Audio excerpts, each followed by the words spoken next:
Hi everyone, welcome back to my YouTube channel. आज के इस वीडियो में बात करने वाले हैं कि अगर आप पहली बार थाईलैंड ट्रिप प्लान कर रहे हैं तो आप कैसे प्लान कर सकते हैं, कितने दिनों का प्लान करें, कौन कौन सी सिटी एक्सप्लोर करनी चाहिए, इसमें खर्चा कितना आएगा और वीज़ा कैसे मिलता है। ये सारी चीज़ें हम इस वीडियो में कवर करने वाले हैं, तो इस वीडियो को एंड तक ज़रूर देखना और ऐसे ही ट्रैवल अपडेट्स, ट्रैवल इन्फॉर्मेशन के लिए इस चैनल को सब्सक्राइब करें और मुझे आप इंस्टाग्राम में ही फॉलो कर सकते हैं। तो सबसे पहले मैं बात करता हूँ कि आपको कितने दिनों का प्लान करना चाहिए और कौन कौन सी सिटी आप एक्सप्लोर कर सकते हैं। देखिए, मैंने इसको 2 पार्ट में डिवाइड किया है, 5 डेज एंड 7 डेज। देखिए, अगर आप Thailand night life, party and clubbing के लिए करना चाहते हैं तो आप मिनिमम 5 डेज का प्लान करिए। इसी के साथ अगर आप वहाँ के ब्यूटीफुल आइलैंड्स एंड टेम्पल्स को भी कवर करना चाहते हैं तो आप मिनिमम 7 डेज का प्लान करिए। देखिए, अगर आप नाइट लाइफ एंड पार्टी के लिए ही थाईलैंड जा रहे हैं तो आप 5 नाइट एंड 6 डेज का प्लान कर सकते हैं, जिसमें आप 3 नाइट पटाया एंड 2 नाइट बैंकॉक में कवर कर सकते हैं। और इसके अलावा अगर आपको आइलैंड्स कवर करने हैं, टाइम है, बजट है, तो आप 7 नाइट 8 डेज का प्लान करें, जिसमें आप फुकेत, बैंकॉक एंड पटाया तीनों कवर करेंगे। जिसमें आप 3 डेज फुकेत कवर करेंगे। फुकेत से आप 1 डे के लिए फीफी आइलैंड का टूर करेंगे और 1 डे आप कराबी आइलैंड कवर करेंगे और 1 डे फुकेत सिटी एक्सप्लोर करेंगे और 2 डेज पटाया एंड 2 डेज बैंकॉक कवर करेंगे। ये आपका 7 डेज का प्लान हो सकता है। अब ये आप पे डिपेंड करता है कि आपको कितने दिनों का प्लान करना है, आपका कितना बजट है और आप किस तरह से प्लान करना चाहते हैं, ये आप पे डिपेंड करता है। नेक्स्ट बात करते हैं थाईलैंड का वीजा कैसे मिलता है। देखिए, थाईलैंड का इंडियंस को वीजा लेना काफी आसान है। ये आपको ऑन अराइवल पर मिल जाता है। जब आप थाईलैंड पहुंचते हैं तो आपको एयरपोर्ट पे ही वीजा तुरंत मिल जाता है। बट इस वीजा को लेते समय आपके पास कुछ डॉक्यूमेंट्स होने चाहिए, वो मैं आपको आगे बताऊंगा। और फिलहाल इंडियन टूरिस्ट के लिए थाईलैंड का वीजा फ्री है। वीजा एग्जम्पशन प्रोग्राम चल रहा है, इसमें आपको थाईलैंड में वीजा फ्री एंट्री मिलती है और ये अभी अपडेट हुआ है रिसेंटली, 1-2 दिन पहले अपडेट आया है।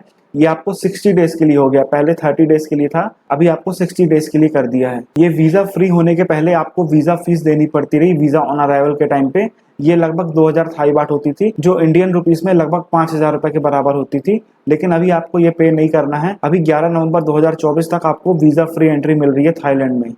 देखिए, थाईलैंड का वीजा लेना काफी आसान है। आपके पास कुछ मिनिमम डॉक्यूमेंट्स मांगते हैं, जैसे आपकी रिटर्न फ्लाइट टिकट, आपको इंडिया से बैंकॉक जाना और वहां से वापस आने की उनको फ्लाइट शो करनी पड़ेगी, आपको फ्लाइट टिकट्स आपको शो करनी पड़ेगी। या फिर आप थाईलैंड से किसी दूसरी कंट्री, मलेशिया, वियतनाम, किसी और कंट्री में ट्रेवल करने वाले हैं तो वो टिकट आपको शो करनी पड़ेगी। दूसरा, आपके पास कंफर्म होटल बुकिंग्स होनी चाहिए। आप जहां भी थाईलैंड में स्टे करने वाले हैं, बैंकॉक, पटाया, फुकेत, जहां भी स्टे करेंगे, वहां की होटल्स बुकिंग आप यहां से इंडिया से करके जाएं। आप अपने पास उसकी बुकिंग की कॉपी जरूर रखें। तीसरा है प्रूफ ऑफ फंड्स, मतलब थाईलैंड की करेंसी। या तो आप थाई बाट इंडिया से लेके जाएं या तो आप यूएस डॉलर ले जाएं इंडिया से और वहां जाके आप कन्वर्ट करवा सकते हैं। और अगर बात करूं थाईलैंड के थाई बाट की वैल्यू की, तो एक थाई बाट लगभग इंडियन रुपीज के 2 रुपए 40 पैसे के बराबर होते हैं।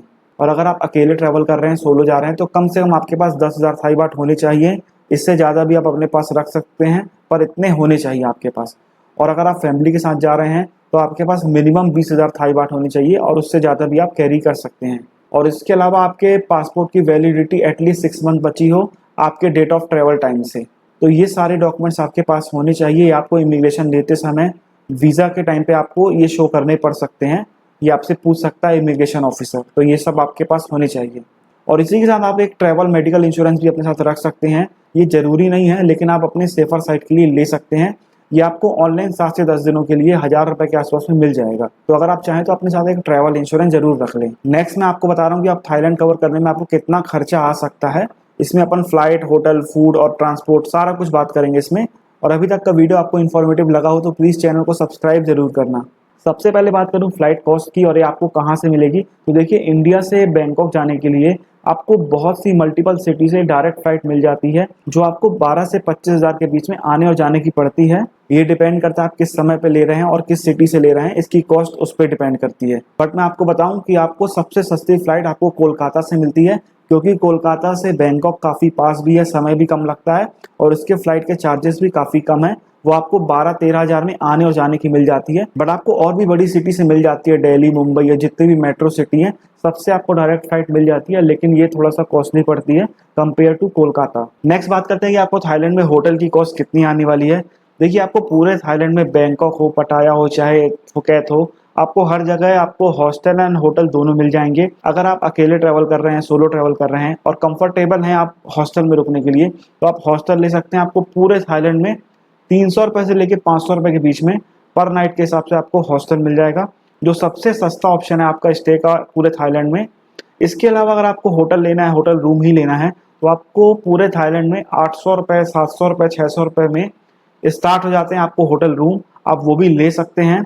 ये आपको ऑनलाइन प्लेटफॉर्म में सर्च करने पड़ेंगे, और जब भी आप ये रूम्स बुक करें इनकी रेटिंग्स और इनके रिव्यू जरूर पढ़ लें, गूगल में भी पढ़ लें और बुकिंग साइट में भी देख लें। बट आपको सर्च आउट करना पड़ेगा, आपको आराम से 700-800 रुपये में आराम से अच्छे रूम भी मिल जाएंगे पूरे थाईलैंड में, चाहे आप जिस भी सिटी में ले रहे हो, बैंकॉक हो, पटाया हो, फुकेत हो, जहाँ भी आपको लेना आपको मिल जाएंगे। और इसको आप किसी भी ऑनलाइन प्लेटफॉर्म से आप बुक कर सकते हैं। बस आप बुक करने के पहले उस होटल के रिव्यू एंड रेटिंग जरूर देख लें। नेक्स्ट बात करूँ फूड कॉस्ट की, तो देखिए थाईलैंड में भर भर के इंडियन रेस्टोरेंट मिल जाएंगे किसी भी सिटी में, चाहे वो बैंकॉक हो, पटाया हो या फुकेत हो। पटाया में तो हमारे जस्ट होटल के सामने ही 2-3 इंडियन रेस्टोरेंट थे, तो आपको इंडियन रेस्टोरेंट की कमी नहीं होगी, आपको इंडियन फूड आराम से मिल जाएगा। बात करूँ इसकी कॉस्ट की, तो ये थोड़ा सा आपको कॉस्टली पड़ेगा कंपेयर टू थाई फूड।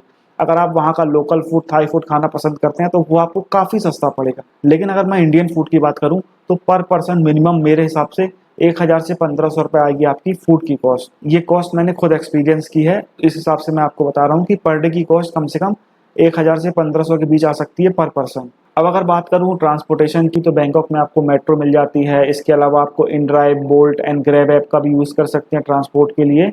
और पटाया सिटी में भाट बसेस चलती हैं जो 10-20 थाई बाट में आपको एक जगह से दूसरी जगह ड्रॉप कर देती हैं, तो इसका भी आप यूज़ कर सकते हैं पटाया में। और आप इन ऐप्स का भी यूज़ कर सकते हैं ट्रांसपोर्ट के लिए, ग्रैब हो गया, इनड्राइव एंड बोल्ट ऐप, इन सब का यूज़ कर सकते हैं आप थाईलैंड में। और एक चीज़ मैं और ऐड करना चाहूँगा, अगर आप 7 डेज़ का प्लान कर रहे हैं जिसमें आप फुकेत को ऐड करेंगे, तो आप अपनी फ़्लाइट टिकट एक ही सिटी से आने और जाने की ना लें। अगर आप बैंकॉक से अपना ट्रिप स्टार्ट कर रहे हैं तो आप रिटर्न फ़्लाइट फुकेत से ले लें। फुकेत से भी आपको इंडिया आने की फ़्लाइट मिल जाती है, या फिर आप फुकेत से स्टार्ट कर रहे हैं अपना ट्रिप, आप बैंकॉक से अपनी रिटर्न फ़्लाइट लें इंडिया आने की। तो इस बात का हमेशा आप ध्यान रखें। और हाँ, अगर आप बजट एयरलाइंस की फ़्लाइट खुद बुक कर रहे हैं तो आप ध्यान रखें, उसका बैगेज जरूर चेक कर लें। कई एयरलाइंस में आपको सिर्फ केबिन बैग मिलता है, चेक इन बैग नहीं मिलता है, तो इन सब बातों का आप ध्यान रखें बुकिंग के टाइम पे। इसके अलावा आपकी वीज़ा फीस नहीं लगेगी जब तक वीज़ा फ्री प्रोग्राम चल रहा है। आपको बिना वीज़ा फी पे किए आप एंटर हो सकते हैं थाईलैंड में, तो ये आपकी कॉस्ट सेव होगी वीज़ा की। इसके अलावा आप वहाँ पे जो भी एक्टिविटी और क्लबिंग करेंगे उसका कॉस्ट आप अपने हिसाब से ऐड कर लें।